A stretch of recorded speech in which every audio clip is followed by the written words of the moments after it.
નમસ્તે વિદ્યાર્થી મિત્રો, શ્રી યુનિવર્સલ સ્કૂલ દ્વારા આયોજિત ઓનલાઈન લેક્ચરમાં આપ સૌનું હાર્દિક સ્વાગત છે.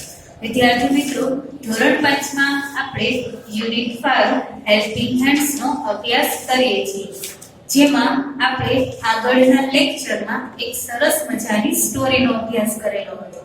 એ વાર્તા છે બરાબર, એ કોના વિશે હતી? એક ઉંદર વિશે વાર્તા હતી. તો વાર્તાની શરૂઆતમાં બરાબર ઉંદર જ્યારે જાતો હોય છે ત્યારે એને રસ્તામાંથી શું મળે છે? એક નાનકડો કપડાનો ટુકડો મળે છે. હવે એ શું કરે છે? એ ટુકડાને લઈને, જે ટુકડો છે મળેલો બરાબર, એ કેવો હોય છે? ખૂબ જ ગંદો હોય છે. એટલે એ ટુકડાને લઈને એક ધોબી પાસે એ કપડું ધોવડાવવા માટે જાય છે. હવે ધોબી શું કરે છે? તો કે ઉંદરને જોઈને એ કપડું ધોઈ દેવાની ના પાડે છે. તો ઉંદર શું કરે છે? તો ત્યાં મોટે મોટેથી બૂમો પાડવા માટે છે. શું બૂમો પાડે છે? તો કે આ જે ધોબી છે તેને સારા કપડાં ધોતા આવડતું નથી અને તેને ઇસ્ત્રી કરતા પણ આવડતું નથી. હવે ઉંદર છે એ શા માટે બૂમો પાડતો હતો? કારણ કે એનો અવાજ સાંભળીને જે બીજા બધા ગ્રાહકો છે એ ધોબીને કામ દેતા બંધ થઈ જાય, એવી મોટે મોટેથી એ બૂમો પાડવા લાગે છે.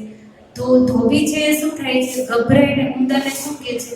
લાવ, કે તારું કપડું ધોઈ દઈશ અને સરસ મજાની ઇસ્ત્રી કરી દઈશ, પણ તું આ રીતે બૂમો પાડીને મારું જે કામ છે એને તું બંધ કરાવવા. એટલે પછી એનું કપડું સરસ મજાનું ધોઈ દે છે, એમાં સરસ ઇસ્ત્રી કરી દે છે અને પછી ઉંદરને આપી દે છે. હવે ઉંદર શું કરે છે? તો એની પાસે જે સરસ મજાનું ચોખ્ખું કપડું હોય છે એ લઈને એક ટેલર પાસે, એટલે કે દરજી પાસે જાય છે. હવે એ દરજી પાસે શા માટે જાય છે? દરજી પાસે જઈને એને એ શું કરે છે? એ કપડામાંથી ટોપી સીવડાવવા માટે મૂકે છે. તો દરજી જેવી ઉંદરની વાત સાંભળે છે એવી તરત જ ના પાડી દે છે અને શું કહે છે કે મારી પાસે તો અત્યારે ઘણું બધું કામ છે, હું તને ટોપી સીવી દઈશ નહીં. તો ઉંદર ત્યાં ગુસ્સે થઈ જાય છે અને શું કરે છે? તો કે જેવી રીતે એ ધોબીની દુકાનની બહાર મોટે મોટેથી ચીસો પાડતો હતો, એવી જ રીતે દરજીના દુકાનની બહારની મોટેથી ચીસો પાડવા લાગે છે. શું પાડે છે? તો કે જે આ દરજી છે એને કપડાં સીવતા આવડતું નથી. કપડાં તો શું, તેને એક નાનકડી ટોપી સીવતા પણ નથી આવડતું, એવી મોટેથી બૂમો પાડે છે. જેના લીધે ત્યાંના જે બધા ગ્રાહકો આવે છે દરજી પાસે કપડાં સીવડાવવા માટે, એ ઉંદરની વાત સાંભળીને ત્યાંથી વયા જાય છે. તો જે દરજી હોય છે એ ગભરાઈ જાય છે. એને કે આવી રીતે જો આમ કરશે દરરોજ તો મારો જે ધંધો છે, મારું જે કામ છે એ બંધ થઈ જશે અને લોકો મને કોઈ પણ પ્રકારનું સીવવાનું કામ આપશે નહીં. એટલે તે ઉંદરને ચૂપ રહેવાનું કહે છે અને તેની પાસેથી કાપડનો ટુકડો લઈને અને તેની એક સરસ મજાની નાનકડી ઉંદરના સાઈઝની એક ટોપી બનાવી દે છે. હવે ઉંદર તો ખુશ થઈ જાય છે એની ટોપી જોઈને. હવે જેવી ટોપી જોવે છે તેના મનમાં શું વિચાર આવે છે? આ ટોપી તો એકદમ સાદી છે, કે આવી સાદી ટોપી તો કે મને સારી ન લાગી અને એને ગમતી પણ ન હતી. એટલે પછી તે એક ભરતકામ કરનાર સ્ત્રી કે જે દોરા અને સોય વડે સરસ મજાના જે સાદું કાપડ હોય એમાં સરસ ડિઝાઇન પાડી દે, એ સ્ત્રી પાસે જાય છે. ત્યાં જઈને શું કહે છે? કે બેન, મારી જે પાસે જે આ ટોપી છે એ ટોપી ખૂબ જ સાદી છે, કે આમાં કે સરસ મજાની ડિઝાઇન કરી દો અને એમાં એક લેસ મૂકી દો એટલે મારી ટોપી છે મસ્ત થઈ જાય અને બધા તેની સામે જોવે. તો જે સ્ત્રી છે એ શું કરે છે? એ પણ ના પાડી દે છે કે નહીં, હું તને ટોપીમાં ડિઝાઇન નહીં કરી દઉં, કારણ કે મારી પાસે એટલો સમય છે નહીં, મારે હજી ઘણું બધું કામ છે. તો ઉંદર ત્યાં પણ એવું કરે છે, મોટેથી બૂમો પાડવા લાગે છે કે આ સ્ત્રીને ડિઝાઇન પાડતા જ નથી આવડતી, એ ખાલી નામની જ ભરતકામ કરનાર સ્ત્રી છે, એ કે તેને એક નાનકડું ગુલાબ પણ સરખું ટોપીમાં ડિઝાઇન પાડતા આવડતું નથી. હવે સ્ત્રી છે એનાથી ગભરાઈ જાય છે કે જો આવી રીતે આમ કરશે તો પછી મારું કામ મળતું બંધ થઈ જશે. એટલે તે માની જાય છે, ઉંદર પાસેથી ટોપી લે છે અને તેમાં એક સરસ મજાનું ગુલાબ દોરી દે છે અને એક ગોલ્ડન કલરની પટ્ટી લગાવી દે છે. આવી સરસ ડિઝાઇનર ટોપી એની કમ્પ્લીટ થઈ જાય છે. પછી જે ઉંદર છે એની આવી સરસ ટોપી લઈને ક્રિકેટ જોવા માટે ત્યાંના સ્ટેડિયમ પર જાય છે. તો સ્ટેડિયમમાં જઈને ત્યાં એક કેપ્ટન હોય છે જે ક્રિકેટની ટીમનો કેપ્ટન હોય તેની સાથે જઈને વાત કરે છે. શું વાત કરે છે? તો કે કેપ્ટનને કહે છે તમારી પાસે જે ટોપી છે એ નથી સારી, કે સૌ ખરાબ ટોપી છે. ચાલો કે મારી પાસે જે સારી ટોપી છે એ હું તમને આપી દઉં અને તમારી જે ખરાબ ટોપી છે એ મને આપી દો. તો કેપ્ટન શું કહે છે? ના, એટલે હું તારી સાથે મારી ટોપીને બદલાવીશ નહીં. શા માટે? કારણ કે તે બ્લુ કલરની ટોપી છે અને તે આપણા રાષ્ટ્રધ્વજની નિશાની છે. રાષ્ટ્રધ્વજમાં કેવો બ્લુ, તમને એમ થશે કે એમાં તો બ્લુ કલર હોય જ નહીં, પણ એમાં જે અશોક ચક્ર હોય છે એ કેવા કલરનું હોય છે? બ્લુ કલરનું હોય છે. એટલે જ કેપ્ટનની જે ટોપી છે એ કેવા રંગની રાખેલી હતી? બ્લુ કલરની રાખેલી હતી. તો ઉંદર શું કરે છે? જેવો કેપ્ટન ના પાડે છે ત્યાં પણ ચીસો પાડવા લાગે છે કે આમાં હું એને સારી ટોપી આપું છું ને તો એ મારી સાથે એ ટોપી બદલાવતો નથી, એ એક સારો કેપ્ટન નથી. તો કેપ્ટન છે એ ચતુરાઈથી શું કરે છે? તો ઉંદરને કહે છે કે તું ચીસો પાડમાં, એ કે અહીંયા તને જે બીજો એક નાનકડો રૂમ હશે એ રૂમની અંદર એક બિલાડી પૂરેલી છે. જો તું ચીસો પાડીશ તો એ ચીસો બિલાડી સાંભળશે અને ત્યાંથી બહાર આવીને તને ખાઈ જશે. એટલે પછી આ વખતે કેપ્ટનને પણ કોણ ડરી જાય છે? ઉંદર ડરી જાય છે. ઉંદર જેવો ડરે છે એ પોતાની ટોપી લઈને સ્ટેડિયમમાંથી બહાર નીકળી જાય છે. તો વિદ્યાર્થી મિત્રો, આ વાર્તા તો તમે એડિયલ બુકમાંથી પણ વાંચેલી હશે અને આપણે આગળના લેક્ચરમાં શીખ્યા પણ હતા. હવે શું કરવાનું છે? તો કે આ જ વાર્તાને આધારે પણ અહીંયા કેટલાક વાક્ય આપેલા છે. એ વાક્ય કેવા છે? આડા અવળા છે, જેને આપણે વાર્તાના યોગ્ય ક્રમમાં ગોઠવવાના છે. તમને જો સૂચનામાં જ આપેલું છે, નીચે આપેલા વાક્યોને વાર્તાના ક્રમમાં ગોઠવીને યોગ્ય ક્રમ નંબર આપો. તમારે શું કરવાનું છે? જે વાક્ય આપેલું છે એ વાક્યના આગળના ખાનામાં એ વાક્યનો કેટલામો નંબર હોઈ શકે એ નંબર આપવાનો છે. તો અહીંયા કેટલા વાક્ય છે? 1, 2, 3, 4 અને 5. અહીંયા 5 વાક્ય છે તો આપણે નંબર પણ કેટલા આપવાના થશે? 5 જ નંબર આપવાના થશે. તો ચાલો આપણે એને વ્યવસ્થિત ગોઠવીએ. તો જોવો જોઈએ અહીંયા પહેલું વાક્ય શું છે? પહેલા આપણે આ બધા વાક્યો વાંચી લઈએ. તો પહેલું વાક્ય, The needle woman decorated the cap with the golden lace and a rose. એનું ગુજરાતી શું થશે? The needle woman. needle woman એટલે શું થાય? ભરતકામ કરનાર સ્ત્રી. Decorated એટલે શણગારે છે. The cap એટલે ટોપીને. With the golden lace એટલે કે જે સોનેરી કલરની લેસ પાટી હોય તેની વડે, અને એક રોઝ એટલે કે ગુલાબ વડે. તો આખા વાક્યનું ગુજરાતી, ભરતકામ કરનાર સ્ત્રી ટોપીને એક સોનેરી પટ્ટી અને ગુલાબ વડે સરસ મજાની શણગારી દે છે. ત્યાર પછીનું નેક્સ્ટ વાક્ય, The mouse found a piece of cloth. The mouse. mouse એટલે શું થાય? ઉંદર. એટલે તમે જાણો જ છો. એન્ડ પછી આપેલું છે found. found એટલે મળવું. જે રસ્તા પરથી વસ્તુ મળે એને ઇંગ્લિશમાં found કહેવાય, બરાબર? A piece. piece એટલે ટુકડો. of cloth. cloth એટલે કપડાનો. તો piece of cloth એટલે કાપડનો ટુકડો. તો the mouse found a piece of cloth એનું ગુજરાતી થશે, ઉંદરને રસ્તા પરથી એક કપડાનો ટુકડો મળે છે. ત્યાર પછી The tailor stitched the cap. The tailor એટલે દરજી. Stitched. stitch એટલે શું થાય? તો કે સીવવું. The cap. તો the tailor stitched the cap એટલે દરજી ટોપી સીવે છે. ત્યાર પછી The captain of the cricket team did not exchange his kit. The captain એટલે કેપ્ટન, બરાબર, of the cricket team. કોનો કેપ્ટન છે? તો કે જે ક્રિકેટની એક ટીમ છે તેનો કેપ્ટન did not એટલે નથી કરતો. શું નથી કરતો? તો કે એક્સચેન્જ. એક્સચેન્જ એટલે અદલા બદલી કરવી.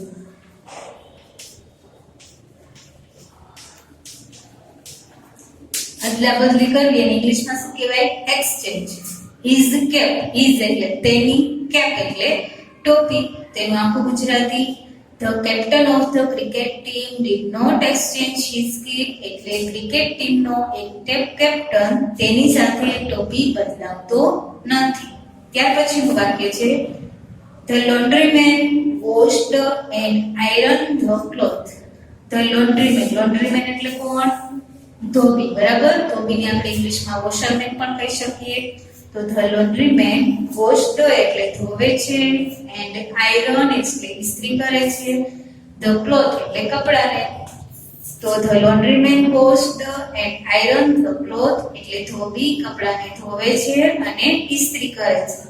હવે આપણે પાંચે પાંચ વાક્યોનું ગુજરાતી અને અંગ્રેજી શીખી ગયા. હવે શું કરવાનું છે તો કે તમે જોયું છે આ બધા વાક્ય કેવા છે? આડા અવળા છે. શરૂઆતમાં નીડર વુમેન એવું છે, જ્યારે વાક્યની શરૂઆતમાં સીવણકામ કરનાર સ્ત્રીની વાત થઈ જ નહોતી. તો હવે શું કરશું તો કે આ બધા વાક્યોને યોગ્ય નંબર આપવાના છે. જે પહેલું વાક્ય હશે પહેલો નંબર, બીજું વાક્ય હશે એ બીજો નંબર, બરાબર. તો વાર્તાના ક્રમમાં ગોઠવીએ. તો વાર્તાની શરૂઆતમાં શું હતું તો કે ઉંદરને કપડાનો ટુકડો મળ્યો હતો. તો જોવો જોઈએ આપણને એવું વાક્ય કે અહીં પૂછીએ તો જે બીજા નંબરનું સેન્ટેન્સ જો the mouse found a piece of cloth, ઉંદરને રસ્તા પરથી એક કપડાનો ટુકડો મળે છે. તો આ વાક્ય આપણું કેવું ગણાય? પહેલા નંબરનું. તો અહીંયા આપણે કરી નાખશું 1, બરાબર. વાર્તાની શરૂઆતમાં જ ઉંદરને એક ટુકડો મળે છે કપડાનો. હવે એક ટુકડો મળ્યા પછી ઉંદર શું કરે છે તો એ ટુકડો જોવે છે, અને એ ટુકડો કેવો હોય છે? કપડાનો ખૂબ જ ગંદો હોય છે. એટલે શું વિચારે છે તો કે ધોબી પાસે જઈને એ કપડાને સરસ મજાની ધોઈને ઇસ્ત્રી કરવાનું વિચારે છે. કે કોની પાસે જશે હવે? ધોબી પાસે, એટલે કે લોન્ડ્રીમેન પાસે. તો હવે જોવો જોઈએ અહીંયા કે લોન્ડ્રીમેનની વાત આવી છે. તો તમે છેલ્લું વાક્ય જુઓ. તો laundryman washed and iron the cloth. તો ધોબીએ કપડાને ધોઈ દીધો અને ઇસ્ત્રી કરી દીધી. તો આપણો વાક્ય નંબર કેટલામાં થઈ જાય? 2. હવે કપડો ધોવાઈ જાય છે પછી ઉંદર શું વિચારે છે તો કે એમાંથી એક સરસ મજાની ટોપી બનાવવાનું વિચારે છે. તો હવે તે કોની પાસે ગયો હોય? દરજી પાસે. તો હવે આમાંથી જોવો જોઈએ કયું વાક્ય હોઈ શકે? તો અહીંયા તમે જુઓ ત્રીજા નંબરનું વાક્ય ધ ટેલર સ્ટીચ્ડ ધ કેપ. દરજી ટોપી સીવી આપે છે. તો લોન્ડ્રીમેન પછી તરત તે દરજી પાસે જઈને ટોપી સીવડાવે છે. તો આ વાક્ય છે એ ત્રીજા નંબરનું. હવે આપણી પાસે બે જ વાક્ય છે, એક કેપ્ટન વાળું અને એક મિડલ વુમેન વાળું. તો હવે જ્યારે ટોપી સીવાઈ જાય છે દરજી પાસે, બરાબર, ત્યારે ઉંદર શું વિચારે છે કે આ તો ટોપી સાવ સાદી છે, હવે આમાં મારે થોડીક ડિઝાઇન કરાવી છે. એટલે તે કોની પાસે જાય છે? નીડલ વુમેન પાસે. તો અહીંયા જુઓ વાક્ય નંબર 1, the needle woman decorated the cap with the golden lace and a rose. તો ભરતકામ કરનાર સ્ત્રી ટોપીને સોનેરી કલરની લેસ પટ્ટી અને ગુલાબ વડે શણગારી દે છે. તો આ વાક્ય નંબર કેટલામાં આવશે આપણું? વાક્ય નંબર 4. હવે તો એક જ વાક્ય વધ્યું છે, એ કેટલામાં હશે? 5મું. ચલો જોઈએ. The captain of the cricket team did not exchange his cap. તો ક્રિકેટ ટીમનો જે કેપ્ટન છે તે તેની સાથે ટોપી બદલાવતો નથી. એ કેટલામું વાક્ય આવશે? 5મું વાક્ય. ચાલો ફરીથી એક વખત જોઈ લઈએ કે આ પાંચે પાંચ વાક્ય આપણે લાઈનસર ગોઠવેલા છે કે નહીં. તો પહેલું વાક્ય the mouse found a piece of cloth. વાર્તાને મગજમાં રાખીને પછી 1, 2, 3 એમ વાક્ય વાંચતું જવાનું. જો આપણને ભૂલ લાગે તો આપણે શું કરી શકીએ? વાક્યનો નંબર ચેન્જ કરી શકાય, બરાબર. તો પહેલું વાક્ય છે ઉંદરને એક કપડાનો ટુકડો મળે છે. તો એ વાક્ય બરાબર જ છે. Second, the laundryman washed and iron the cloth. ધોબી કપડાને ધોઈ નાખે છે અને સરસ ઇસ્ત્રી કરી આપે છે. તો આ વાક્ય નંબર 2 છે. તો એ પણ બરાબર છે. ત્યાર પછી જો ધ ટેલર સ્ટીચ્ડ ધ કેપ. દરજી એક કપડામાંથી સરસ મજાની ટોપી સીવી દે છે. તો એ વાક્ય નંબર 3 બન્યું. તો આ પણ સાચું છે. Next, the needle woman decorated the cap with the golden lace and a rose. ભરતકામ કરનાર સ્ત્રી ટોપીમાં લેસ પટ્ટી મૂકી દે છે અને ગુલાબ જેના દ્વારા ટોપીનું સરસ ડેકોરેશન કરે છે. તો એ વાક્ય નંબર 4. અને લાસ્ટ કયું છે? The captain of the cricket team did not exchange his cap. જે કેપ્ટન છે ક્રિકેટ ટીમનો કેપ્ટન હતો એ તેની સાથે ટોપી બદલાવતો નથી. એ વાક્ય નંબર 5. આ જે પ્રશ્ન છે એ તમારી આઈડિયલ બુકમાં આપેલો છે. તમારે એમાંથી એક વખત જોઈ લેવાનું રહેશે. ત્યાર પછીનો પ્રશ્ન છે, આપેલા વાક્ય વાંચો, સમજો અને યસ આઈ કાન્ટ અથવા નો આઈ કાન્ટ એમાં તમારે જવાબ આપવાનો છે. તો આ પ્રશ્નમાં શું છે તો કે તમને કોઈ પણ એક વર્ક આપેલું હશે, કોઈ એક કામ આપેલું હશે.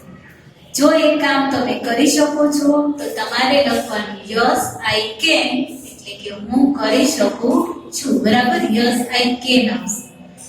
પછી તમે તે કામ કરી શકતા નથી, તમારે કેવું છે તો તમારે શું કહેવાનું? નો આઈ કાન્ટ.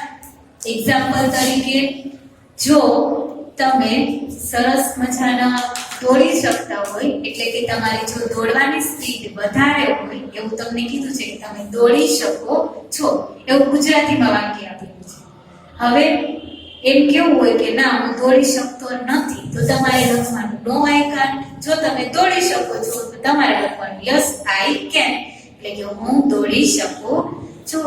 તો એવી જ રીતે આ પ્રશ્નોના આપણે જવાબ આપવાના છીએ, જેમાં તમને એક સેન્ટેન્સ આપેલું હશે, એમાં તમને કોઈ કાર્ય આપેલું હશે, બરાબર, અથવા કોઈ ક્રિયા આપેલી હશે.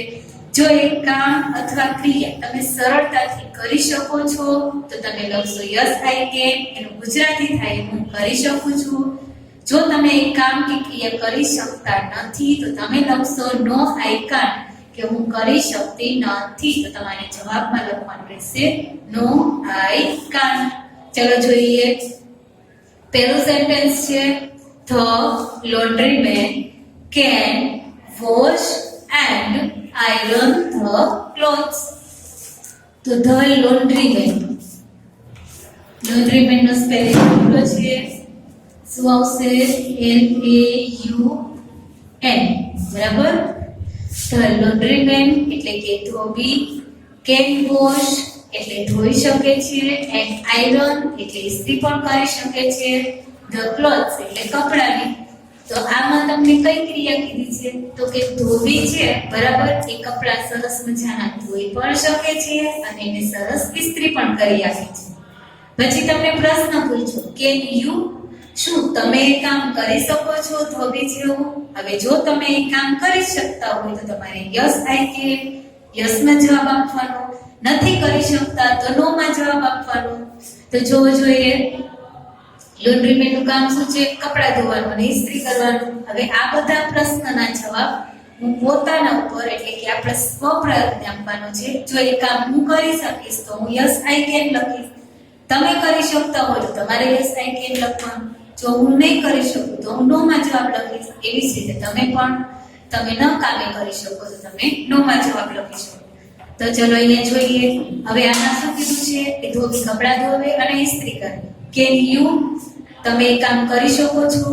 હવે આ કામ છે એ હું કરી શકું છું, બરાબર, કપડા પણ ધોઈ શકું અને ઇસ્ત્રી પણ કરી આપું. તો મારે જવાબમાં શું લખવાનું છે?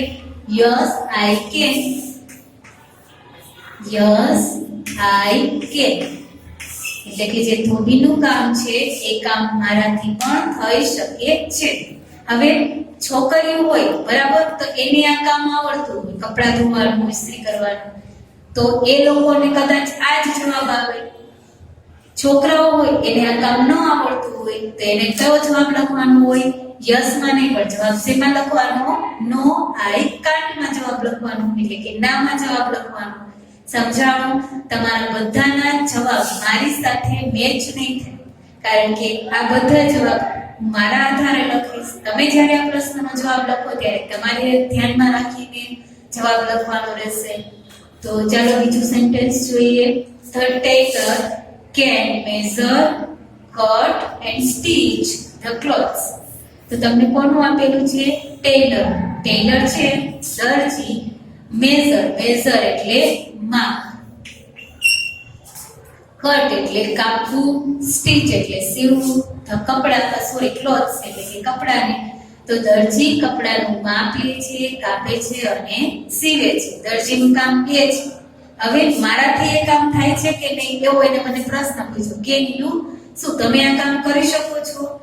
તો મને કપડા સીવવાનું કે કપડાનું કટ કરવાનું કામ આવડતું નથી. આ કામ છે મારાથી થઈ શકે તેમ નથી. એટલે હું જવાબમાં લખીશ નો આઈ કાન્ટ. એટલે કે હું કરી શકતી નથી. પણ ઘણા કદાચ સ્ટુડન્ટ એવા હોય કે એને આવડતું હોય, બરાબર, તો એને શેમાં જવાબ લખવાનો? યસ આઈ કેન, હું કરી શકું છું. હું નથી કરી શકતી એટલે મેં નો માં જવાબ લખ્યો. તમે કરી શકતા હોય કદાચ તો તમારે યસ માં જવાબ લખવાનો. સમજાઈ ગયું? ત્યાર પછીનું જો the needle woman can decorate the cloth with a lace and some design. તો જે નીડલ વુમન છે, ભરતકામ કરનાર સ્ત્રી છે, તે ડેકોરેટ કરે છે, શણગારે છે ક્લોથ એટલે કપડાને. શેના વડે?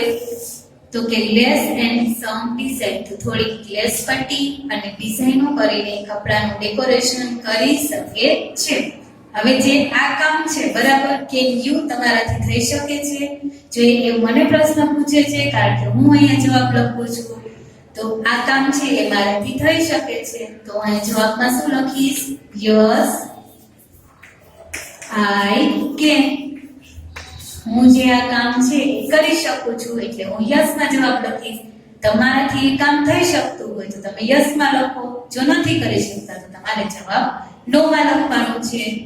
ત્યાર પછી the cricket team's captain can bat, ball and field.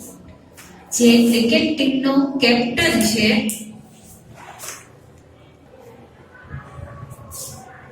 બેટ એટલે કે બેટિંગ કરી શકે છે, બોલ એટલે કે તે બોલિંગ પણ કરી શકે છે, એન્ડ ફિલ્ડ એટલે કે તે ફિલ્ડિંગ કરી શકે છે અને રન પણ લઈ શકે છે.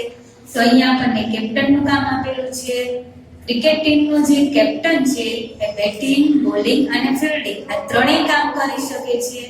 કેન યુ, શું તમે આ કામ કરી શકો છો? તો મને પૂછે છે, બરાબર, એટલે હું જવાબ લખીશ કારણ કે મને ક્રિકેટ રમતા આવડતી નથી. તો અહીંયા હું જવાબમાં શું લખીશ?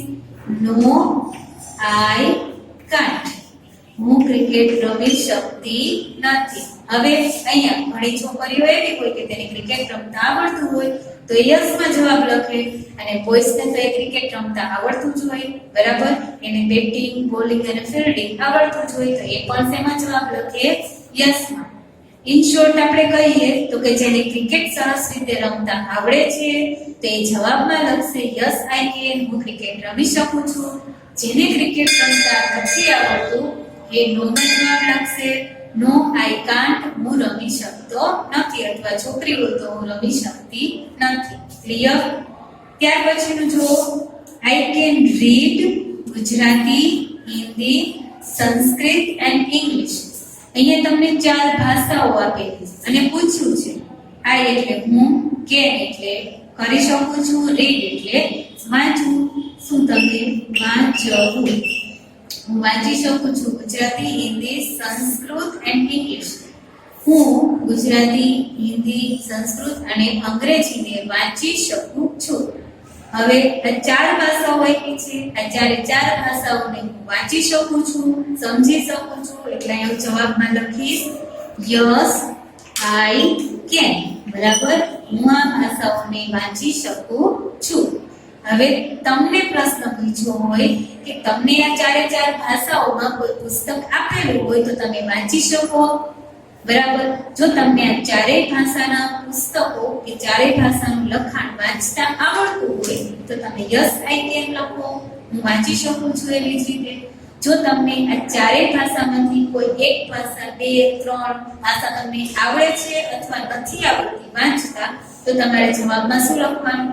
નો આઈ કાન્ટ, હું આ ભાષાઓને વાંચી શકતો નથી, બરાબર. ત્યાર પછી જુઓ The carpenter can cut the wood and make windows. The carpenter એટલે સુથાર, can cut એટલે કાપે છે, wood એટલે લાકડું, એન્ડ મેક વિન્ડો, મેક એટલે બનાવવું, વિન્ડો એટલે બારી.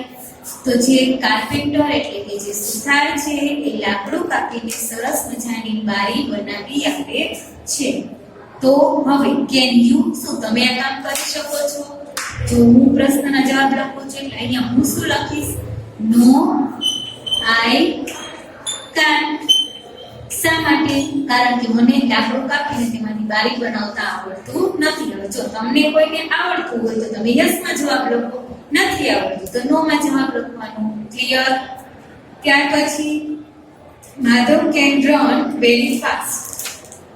જે માધવ નામનો છોકરો છે, રન એટલે દોડી શકે છે, વેરી ફાસ્ટ એટલે ખૂબ જ ઝડપથી. તો માધવ ખૂબ જ ઝડપથી દોડી શકે છે. હવે જો હું ઝડપથી દોડી શકું છું તો તમે જો હું અહીંયા જવાબમાં લખીશ યસ આઈ કેન. હું ઝડપથી દોડી શકું છું. હવે જો તમે દોડી શકતા હોય તો તમે યસ માં જવાબ લખો. જો તમે દોડી શકતા નથી તો તમારે નો માં જવાબ લખવાનો. ક્લિયર? તો વિદ્યાર્થી મિત્રો, આવી જ રીતે તમને કોઈ કામ આપેલું હોય તો તમને પૂછે કે તમે આ કામ કરી શકો છો કે નથી કરી શકતા. એ જ પ્રશ્ન તમને આવું અંગ્રેજીમાં આપેલો છે, જેમાં તમે કામ કરી શકતા હો તો યસમાં જવાબ આપો, નથી કરી શકતા તો નો માં જવાબ આપો. આ બધા જે પ્રશ્નોના જવાબ છે એ મેં પોતાને ધ્યાનમાં રાખીને લખેલા છે. હવે તમે જ્યારે જવાબ લખશો ત્યારે તમારા લખેલા જવાબ અને મારા લખેલા જવાબ બંને અલગ અલગ આવશે. કારણ કે બધાએ પોતાનામાં કોઈ શક્તિ છે કે એ કાર્ય કરી શકે છે કે નથી કરી શકતા, એ શક્તિને ધ્યાનમાં રાખીને તમારે આ પ્રશ્નનો જવાબ આપવાનો છે. કે જ્યારે આઈડિયલ બુકમાં લખો ત્યારે તમારે વ્યવસ્થિત સમજવાનું, વિચારવાનું અને પછી પોતાની જાતે સ્વપ્રયત્ને આ પ્રશ્નોના જવાબ લખવાના છે. તો વિદ્યાર્થી મિત્રો, આ સાથે જ આપણો આજનો જે લેક્ચર છે એ અહીંયા આપણે પૂર્ણ કરીએ છીએ. બાકીનો જે અભ્યાસ છે એ આપણે હવે નેક્સ્ટ લેક્ચરમાં કરીશું.